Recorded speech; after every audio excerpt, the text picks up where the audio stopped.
Hey guys, what's up? Alex here. Today we are here with a review of Grid Autosport. Now I know it's day one of the game being out in America, and obviously I've got it here as well, but I've obviously had the preview build and quite a lot of time on the game, so I've got my pros and my cons about the game so far. I suppose it's not technically a full review as I haven't had maybe months of experience on the game, but I've got a good amount of pros and a couple of cons about this game, which I think that I should share with you guys. I mean, a lot of people will be looking at this game. I mean, obviously it's still quite a few months till F1, and this game does have quite a lot of open wheel, so I think a lot of people will be looking at Grid Autosport as a game to maybe keep them going until F1 comes out. So yeah, let's get into this and start off with the pros. So the first off, you know, the massive thing about Grid Autosport that I really love is the career mode structure.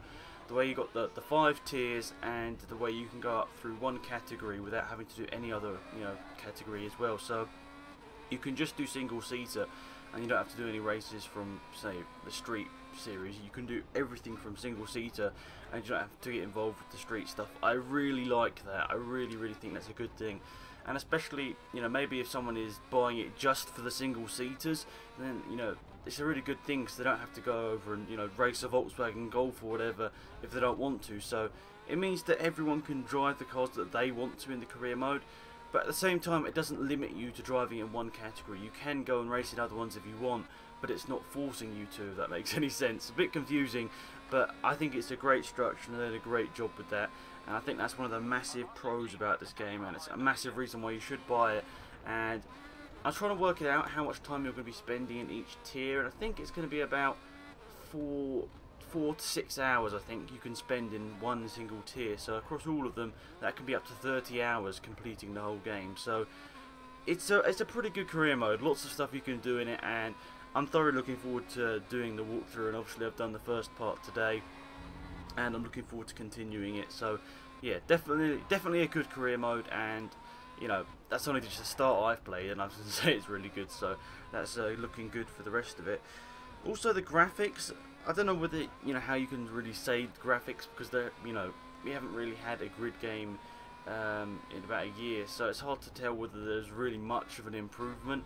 I think there is a bit of an improvement. I did play Grid 2 on PC, and I think I can just see a slight improvements with the lighting and just overall how the graphics look. They do look, you know, quite nice, but it's just a bit unfortunate that the Xbox and PS3 versions will not look as nice as the PC version, obviously. But it's also a little bit annoying that I'll get onto it in a minute, but not any next gen options. But going to Codemasters, they did say, I think for this one, that their main focus for this game was on the PC. So if you want to get the fully optimized experience, you want to get it on PC, but obviously some people can't. So Xbox 360 and PS3 versions won't be terrible in terms of graphics, but it obviously won't be that close to the PC version. Obviously the PC version probably has got a lot more power in the system to make it look better. So in terms of graphics, I think it is an improvement over Grid 2. Maybe not the massive improvement, as it has only been about a year or so since the last game, but overall the graphics are looking really nice this time. And you know, I don't really tend to worry about graphics in a racing game. For me, it's all about the feel and the enjoyment I get from driving. But the graphics in this game are good enough. I don't know whether you can say they're amazing, because you know, if they'd focused on maybe next gen consoles, they'd look even better. But I don't know. I'm not an expert on graphics, so I can't say. But overall, the graphics are looking pretty nice. Next thing I want to talk about in the pros, the amount of cars and tracks.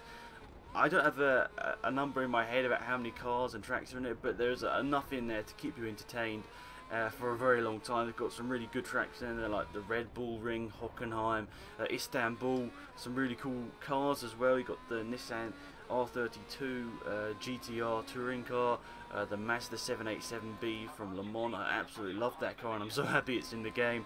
They've also got Auto GP car, IndyCar, and there are so many other cars. I could go on for probably an hour listing all the great cars in this game.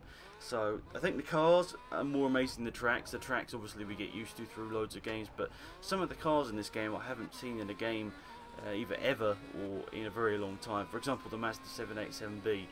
That's one of my favourite cars, and the last game I remember it being in was like Gran Turismo 4 or something. But yeah, great amount of cars and tracks, and I'm really happy that they've put a lot of time into making sure they got the right licenses. Also the personalised touches in this game. So at the start of the game you get to choose your name obviously, but then it also has your audio name. So my name is pretty generic, Alex, so luckily it has that in there, but I'm not sure whether it have all of the names in the world. I'm assuming not, but you know, the fact when you're driving around and it says, oh Alex, you're in this position and your teammate is in this position, just sort of that personalised touch which sort of makes you feel you're actually the driver and it's actually your engineer getting onto the radio to you. So I think that's really cool. I think it had it definitely in Grid 1. I'm not sure about Grid 2. I can't really remember, but Grid 1 had that sort of thing that had your name in it. So that's cool. The personalised touches in this game are great. But I suppose it's the only proper review if I give you some cons as well. As I mentioned earlier, it's not on the next gen, which is slightly frustrating. I really would have liked to play it on the PS4, but I think this, you know, I can't say for sure. I'm just predicting this is Codemaster's last game on the old generation Xbox 360, PS3. I think it's their last game on it. I'm predicting, I have no facts to back this up whatsoever, but I'm predicting that F1 2014 will be on the next gen consoles.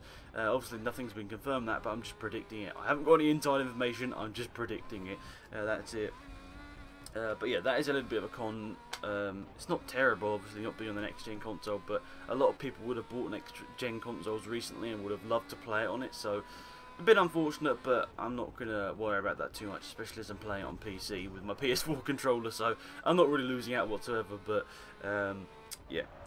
One last thing in the cons, the cockpit view isn't entirely the best thing in the world. I mean, I don't use cockpit view most of the time for grid anyway. I either use the chase camera, not so much recently, but I use the bonnet camera is the one I use most of the time, and the cockpit view camera, it just isn't too good. It's a bit blurry.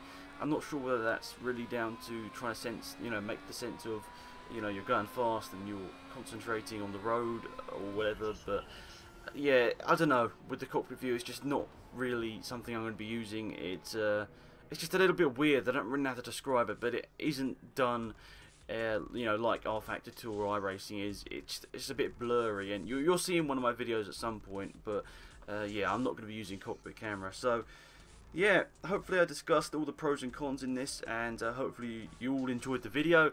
And overall, I'd probably give this game currently an 8 out of 10. With the fixes to the cockpit view, if they update that, it's going to be a 9. Obviously, it won't ever be on next gen, but overall, I think it's going to be a 9 out of 10 if they just fix a couple of little things. But yeah, that's it. Thanks for watching, guys. It's been Alex. I'm out here. Goodbye.